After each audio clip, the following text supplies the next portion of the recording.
Okay, today we are going to talk about forcing a harmonic oscillator, but here we're going to have sinusoidal forcing.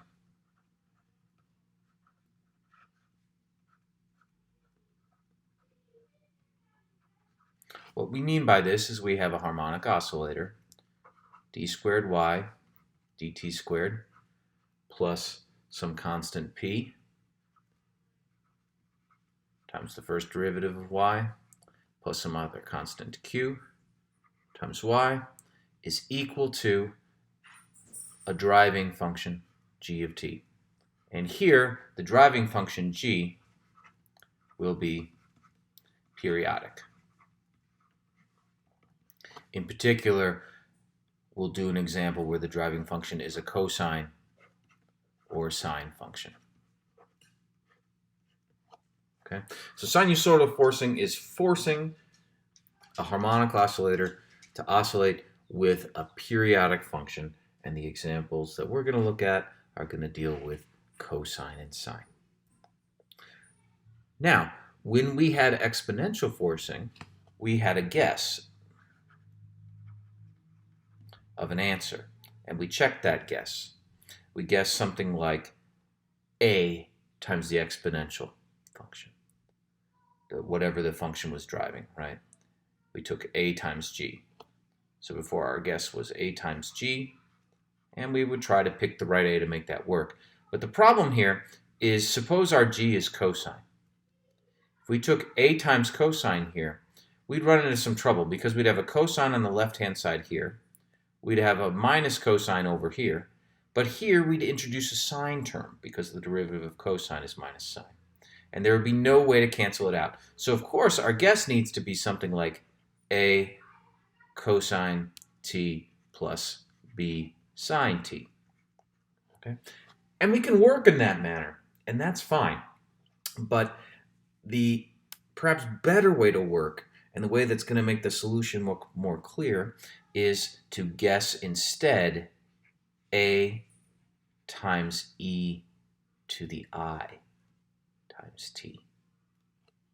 We're going to guess this complex exponential. And I'll show how this works with an example.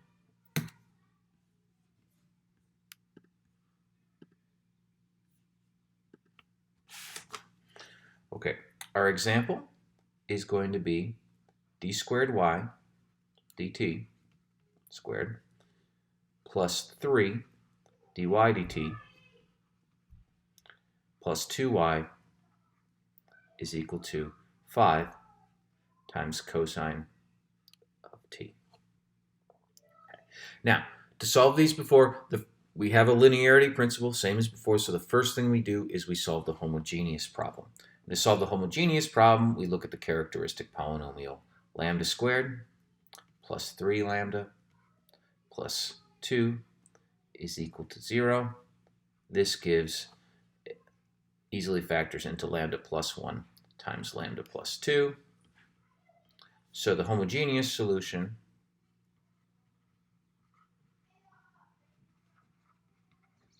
is equal to k1 times e to the minus t plus k2 times e to the minus 2t. Okay, so that's how, if we had initial conditions, we would satisfy our initial conditions by varying the k1 and the k2. Now, of course, we need a particular solution, and as I said, our guess for the particular solution is going to look rather odd. It's going to be a times e to the I t. So let's just work through with this guess and see what happens. Okay, this is our guess for y. The second derivative of y is the first term in our differential equation. So the second derivative of a times e to the it is actually minus a times e to the it. Because I times I, which will be popped out because we're taking two derivatives, is negative 1. Then we have plus 3 ai e to the it, just one derivative of y. And then we have plus 2a e to the it is supposed to be equal to, now we don't set it equal to 5 cosine t. We're going to set it equal to 5 e to the it. The reason for that is because, right, this 5 e to the it is actually 5 cosine t plus I 5 sine t. This is the part that concerns us. So what we're going to do is, after we go through this, we're going to strip out the real part, because the real part of 5 e to the it is 5 cosine t, and then the other side, because of the linearity, we just take the real part of what we get on the left-hand side. Okay. That's why we have 5 e to the it instead of 5 cosine t on the right-hand side. Okay, gathering our terms here, we have a plus 3ai times e to the it is supposed to be equal to 5 times e to the it. Okay. Canceling things here, we have that a times 1 plus 3i is equal to 5. So then a is equal to 5 divided by 1 plus 3i. Now, that's not how we want to look at it. We want to get that imaginary term out of the denominator. So we get 5 times 1 minus 3i divided by 1 plus 3i times 1 minus 3i. We multiply by what's called the complex conjugate. In the numerator, we get 5 minus 15i. In the denominator, we get 1 plus 4. So that gives us, 1 plus 9. So that gives us 5 minus 15i over 10, which simplifies on our next screen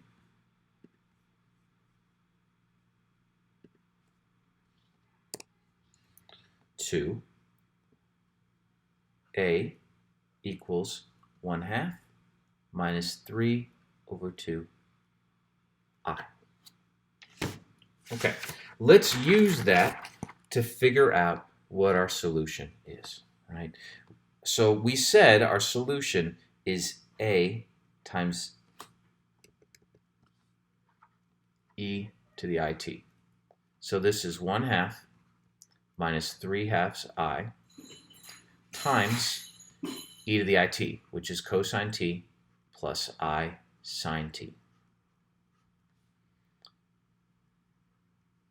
So what do we get here? We get 1/2 cosine t plus 3/2 sine t plus I times 1/2 sine t minus 3/2 cosine t. Okay. As I said, we are looking for the real part, right? Because we are looking for a driving term of cosine t. So that corresponds to the real part of EIT. So this is the part we want, right? This is our particular solution.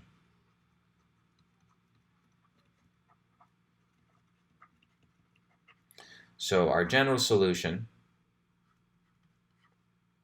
is going to be that k1 e to the I minus t plus k2 e to the negative 2t plus 1/2 cosine t plus 3/2 sine t. Okay. So there's our solution. So let's go plot what that solution is going to look like. Let's plot e to the e to the minus t plus, let's just say 2 e to the minus 2t plus 1/2 cosine t plus 3/2 sine t.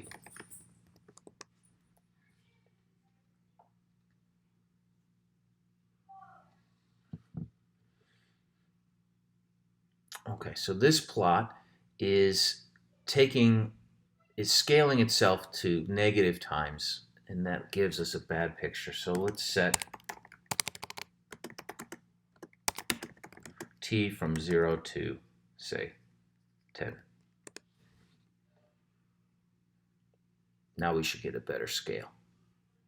All right, so at the beginning we have this strange behavior because of our initial conditions, but as time goes on, it looks more like a nice periodic function, right? Because as time goes on, the e to the minus t and the 2 e to the minus 2t, these are of little importance as t increases, and we have something here.